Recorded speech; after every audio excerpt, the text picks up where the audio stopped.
Qala al-musannif rahimahullah wa nafa'ana bihi wa bi'ulumihi fid dharain amin.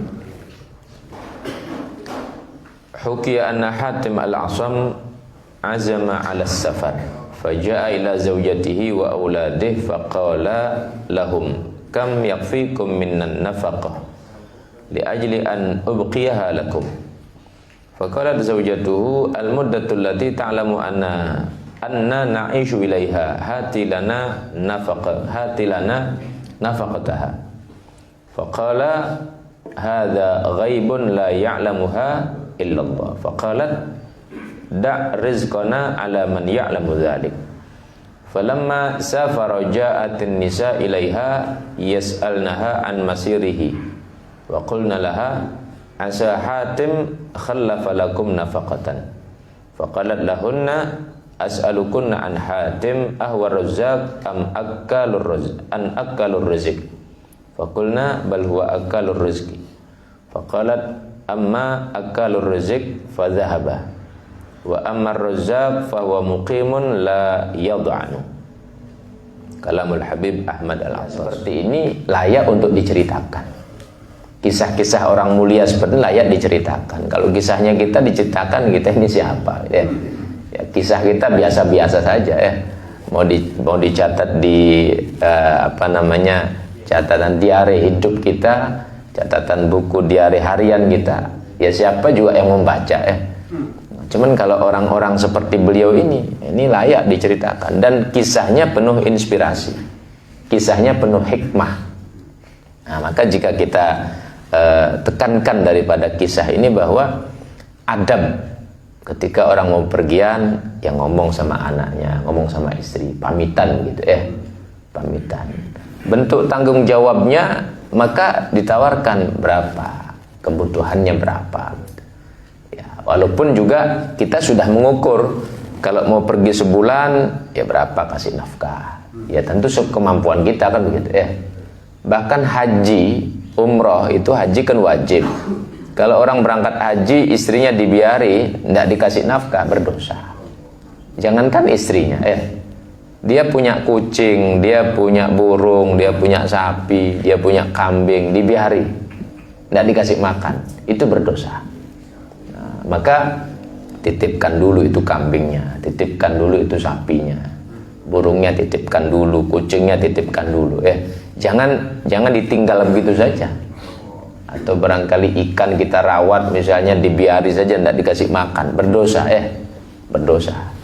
Nah, maka pamit dulu berapa kira-kira yang dibutuhkan. Cuman kan kita sudah bisa ngukur juga, oh ini ditinggal sehari ya sekian untuk makan, oh ini ditinggal 2 hari 10 hari ya sekian. Kita kan sudah bisa ngukur ya. Nah tentu ini ukuran normalnya saya maksudkan. Bagi yang lebih punya, ya tentu berbeda lagi. Bagi yang tidak punya, ya bagaimana menitipkan bahasa sekiranya keluarganya sabar. Gitu. Tapi jawaban di sini, masya Allah ya. Jawaban istri yang solihah ini, masya Allah.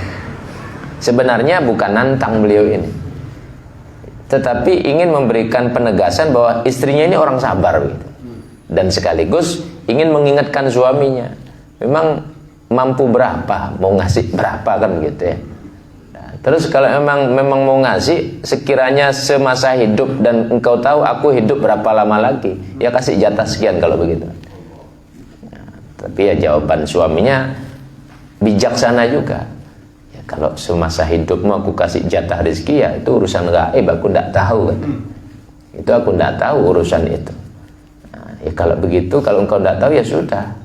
Pasrah pada Allah. Yang menjadi kewajibanmu sini aku ambil. Sisanya engkau pasrahkan kepada Allah Subhanahu wa taala. Tetap diberikan kewajibannya tetap. Tapi kemudian ya tidak usah terlalu khawatir begitu.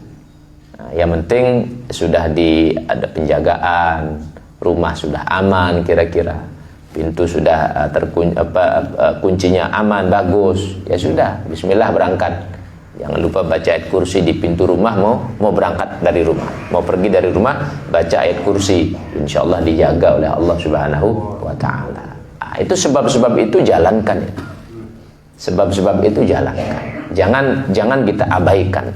Karena manusia ini hanya menjalankan sebab saja. Kita ini menjalankan sebab saja. Tatkala beliau sudah beranjak dari rumahnya, kok datang perempuan-perempuan tetangga-tetangganya.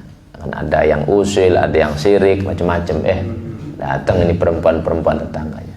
Ceritanya merasa kasihan gitu merasa kasihan. Oh, suamimu pergi ya? Iya, pergi.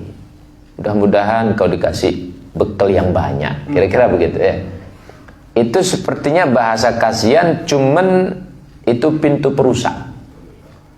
Itu pintu perusak itu Kalau terlalu banyak bergaul, ya begitu sudah. Kalau banyak bergaul, dirusak, dicuci otak Sama dengan kisahnya Imam Muslim Al-Khawlani. Itu seorang tabi'in, sahabat sebenarnya, cuma tidak berjumpa dengan Rasulullah. Beliau hidup di masa Rasulullah, tapi karena tidak berjumpa, maka masuk dalam golongan tabi'in. Begitu juga beliau ini orang dekat dengan kerajaan, tapi kedekatannya itu untuk benar-benar nasihat, bukan menjilat Dia bukan ulama yang menjilat daripada pejabat, itu bukan, tapi memang benar-benar memberi nasihat. Sampai datanglah kepada istrinya beliau ini, Imam Muslim Al-Khawlani ini, dibilang sama istrinya, oh, suamimu itu sekarang punya kedudukan dekat, masa kamu hidupnya biasa-biasa saja? Coba kau minta sama suamimu, barangkali dia ngomong sama raja, nanti kamu dikasih fasilitas. Pulang suaminya ini, istrinya di rumah kok berubah dia, cemberut, ya menunjukkan mungkin manja macam-macam. Cuman suaminya kan tahu, peka, ini istri saya tidak biasa begini, kenapa? Tanyalah beliau, siapa yang datang ke sini? Yaitu si Fulana datang ke sini, apa istilahnya, nangga ceritanya, bertetangga begitu Jadi ngobrol-ngobrol. Kalau sekarang ya memang tradisi wanita ngerumpi begitu Akhirnya kemudian beliau katakan, mudah-mudahan Allah butakan itu perempuan itu, dia merusak hati istriku, kata. Doanya wali makbul, buta langsung itu perempuan Karena perempuan tuh sadar, ini saya sudah ngomong salah sama istrinya Syekh Muslim ini. Akhirnya datang cepat-cepat sana minta maaf. Maaf, saya sudah pengaruhi istri Anda begini. Akhirnya disembuhkan lagi matanya oleh Allah. Disembuhkan lagi Nah, ini contoh bahwa memang pengaruh sesama wanita kalau terlalu bebas bergaul itu seperti itu. Itu padahal ngerumpi di rumahnya. Apalagi diajak shopping keluar jalan-jalan, nanti obrolannya sana kemari, yang satunya beli tas, satunya beli emas, satunya beli gelang, terus begitu jor-joran jadinya Begitulah karakternya wanita itu. Nah, tapi wanita-wanita solehah tentu tidak seperti itu. Nah, kasus di sini hampir sama begitu, dimana istrinya Imam Hatim ini didatangi oleh tetangga-tetangga. Ya sepertinya dia berbelas kasihan. Mudah-mudahan kau dikasih titipan uang yang banyak. Kau ditinggal jauh ini, tinggal pergi sama suamimu. Mudah-mudahan kau dikasih titipan rezeki yang banyak. Maka istri yang cerdas, yang solihah ini menjawab dengan pertanyaan. Wahai semua perempuan-perempuan yang sekarang datang, aku mau tanya, katanya, apakah suamiku itu adalah Razzaq, zat yang memberi rezeki, atau suamiku itu pemakan rezeki, zat yang memberi rezeki? Ya, suamimu yang memakan rezeki dari Allah. Ya kalau begitu ya sudah, kau tidak usah banyak ngomong. Suamiku sudah pergi sekarang, sudah safar, melakukan perjalanan. Ya sudah, apa yang dititipkan padaku ya sudah, itu yang aku terima. Tapi Allah Subhanahu wa Ta'ala, zat yang maha hidup, tetap tidak pernah beranjak, ya sudah tetap akan memberikan daripada jatahnya kepada hamba-hambanya. Kan tidak usah bertanya, dan itu juga jelek-jelekkan suamiku nanti. Itu juga nanti merusak daripada nama suamiku.